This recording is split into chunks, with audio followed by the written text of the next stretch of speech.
रविदास के मंदिर में जाकर के सारे दलितवादी लोग माथा टेकते हैं। और बहुत से दलितों के भ्रमित करने वाले उनके नेता हैं जो अपने भोले भाले दलित भाइयों को भ्रमित करते हैं ये कह करके कि दलित इज नॉट अ हिंदू, दलित हिंदू नहीं है। दलित रविदास के मंदिर में जाया करे, राम के मंदिर में न जाया करे। दलित वेद ना पढ़ा करे, पुराण ना पढ़ा करे, रामायण ना पढ़ा करे, राम को ना माने, कृष्ण को ना माने, रविदास को माने। लेकिन उन भोले भाले दलितों ने और कुछ मूर्ख बनाने वाले दलितों के नेताओं ने उनको नहीं बताया कि रविदास तो खुद वेदवादी थे, रविदास खुद ईश्वरवादी थे। एक समय था जब सरदाना पीर नाम का व्यक्ति सिकंदर लोदी के राज में रविदास के पास गया और कहा कि आप इस्लाम को स्वीकार कर लो, आप यदि इस्लाम को स्वीकार कर लेंगे तो हम आपको सम्मानित कराएंगे सिकंदर लोदी से। रविदास महाराज को, संत रविदास के पास जाकर के ये प्रस्ताव रखा सरदाना पीर ने। और सरदाना पीर इस्लाम का एक फकीर था, लेकिन रविदास ने कहा कि मैं तो पहले से ही सनातनी हूं, जन्म से सनातनी हूं, मैं इस्लाम को स्वीकार करके क्या करूंगा। और उन सरदाना पीर और संत रविदास के बीच शास्त्रार्थ हुआ। और जब धर्म का शास्त्रार्थ हुआ तो सरदाना पीर के पास कोई उत्तर नहीं था और सरदाना पीर हार गया।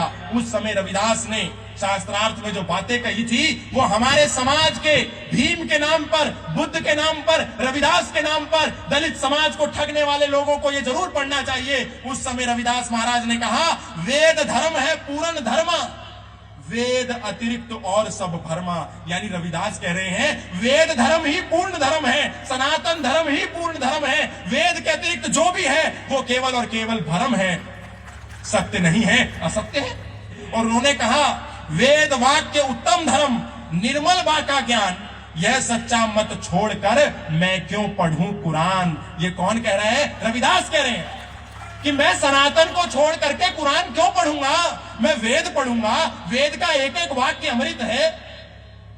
और उनके मानने वाले कह रहे हैं जय भीम जय मीम। भीम यानी कि डॉक्टर भीमराव अंबेडकर और मीम यानी कि मुसलमान। हिंदू और मुसलमान की कभी एकता नहीं हो सकती, ये तो रविदास कह रहे थे। यानी ये जितने भीमवादी हैं, रविदास के नाम पर राजनीति करने वाले हैं, दुनिया को ठगने और बेवकूफ बनाने वाले हैं, ये रविदास को तो मानते हैं पर रविदास की नहीं मानते। और जो लोग रविदास को मानते हैं, रविदास की नहीं मानते, हमको भी उनकी नहीं माननी है, क्योंकि रविदास तो वेद की बात कर रहे हैं। रविदास कह रहे हैं स्तुति शास्त्र स्मृति गाई, प्राण जाए पर धर्म ना जाई। मैं प्राण दे सकता हूं पर सनातन धर्म नहीं दूंगा। और क्या कह रहे हैं, जब सरदाना पीर ने कहा 72 हूरें मिलेंगी, जन्नत नसीब होगी, अल्लाह ताला मेहरबान होगा, इस्लाम को स्वीकार कर लो संत रविदास, तो रविदास कह रहे हैं कुरान बहिष्ट ना चाहिए, मुझको हूर हजार, वेद धर्म त्यागू नहीं, जो गल चरे कटार। यानी गले पर तलवार भी चला दोगे, कटार भी चला दोगे, तो भी मुझे तुम्हारी हूरों से मतलब नहीं है। मुझे ये 72 हूर दे दो, चाहे 1000 हूर दे दो, मुझे हूर नहीं चाहिए। गला काट लो पर वेद धर्म नहीं दूंगा।